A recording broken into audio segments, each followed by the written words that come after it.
Plastic ని ఏ రూపంలోనైనా నిషేధిస్తుంది.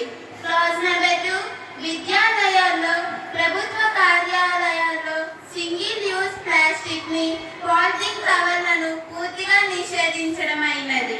Clause number 3, తోపుడు బండ్ల ద్వారా వ్యాపారం చేసేవారు, హోటల్స్ మరియు ఏ వ్యాపార సంస్థ అయినా ప్లాస్టిక్ కవర్ల ద్వారా పార్సిల్ ఇవ్వకూడదు. క్లాజ్ నెంబర్ 4, ప్లాస్టిక్ కవర్లు, సంచులు వర్తకుల వద్ద కనబడినా, నిల్వ ఉన్న వాటితో వ్యాపారం చేసిన ప్రజలు ప్లాస్టిక్ కవర్లలో కూరగాయలు, టిఫిన్లు తీసుకొచ్చినట్టు కనబడినా 500 రూపాయల వరకు జరిమానా విధించడమైనది. జరిమానా చెల్లించడంలో విఫలమైతే 10 రోజుల పాటు అనాథాశ్రమాల్లో, వృద్ధాశ్రమాల్లో, శరణాలయాల్లో, ఉద్యానవనాల్లో, ప్రభుత్వ హాస్పిటల్లో సేవ చేయాలి. ఇంకా ఈ అంశంపై ఎవరైనా సూచనలు చేస్తే మేము స్వాగతిస్తాం.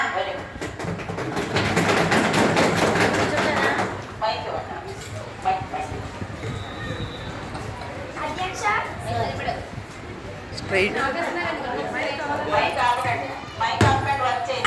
ఈ చట్టం క్లాజ్ నెంబర్ 1లో ప్లాస్టిక్ ని ఏ రూపంలోనైనా నిషేధించడమైనదని ఉంది. అంటే ప్యాకేజీ డ్రింకింగ్ వాటర్ మరియు ప్లాస్టిక్ వాటర్ క్యాన్స్ ద్వారా నీళ్లు అమ్మడానికి మరి వారు కొనడానికి వర్తిస్తుందా? ప్రజలు ఆహారం నిల్వ ఉంచడానికి ఉపయోగించే పదార్థాలు ప్లాస్టిక్ కంటైనర్స్ లేదా బాక్స్లకు వర్తిస్తుందా?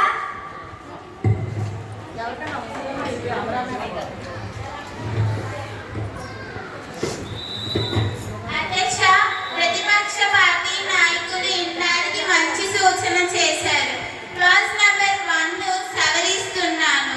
Plastic boxes, plastic water bottles, water containers ను ఉపయోగించడానికి 2 సంవత్సరాల వరకు పరిమితి ఇస్తున్నాను.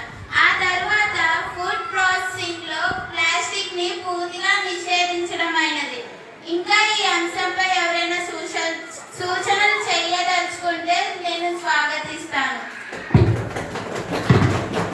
అధ్యక్ష, ఈయన సూచనిస్తున్నాను. ప్రజలకి ప్లాస్టిక్ కంటైనర్స్ లో ఆహారం నిల్వ చేయడం వలన కలిగే నష్టాన్ని వివరిస్తూ అవగాహన కార్యక్రమం ఈ చట్టంలో భాగంగా తెలియజేయాలని మనవి చేస్తున్నాను. అలాగే తప్పకుండా, ఎందుకంటే ప్రజల సుస్థిర ఆరోగ్యానికి ఈ ప్రభుత్వం కట్టుబడి ఉంది. దానికి ఈ ప్రభుత్వం ఎంతో కృషి చేస్తుంది. ఇంకా ఎవరైనా సూచనలు చేసినా స్వాగతిస్తాం. అధ్యక్ష, గౌరవనీయమైన మంత్రి గారికి నా యొక్క చిన్న విన్నపం.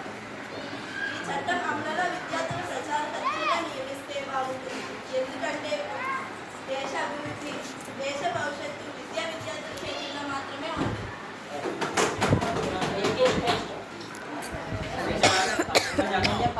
వాతావరణ మార్పులు, గ్లోబల్ వార్మింగ్ పట్ల విద్యార్థులకు అవగాహన కలిగించాలి. సస్టైనబుల్ డెవలప్మెంటే మన లక్ష్యం. కావున ప్లాస్టిక్ ప్రత్యామ్నాయ మార్గాలను అన్వేషించి భావి భారత ప్రజలను కాపాడుతాం.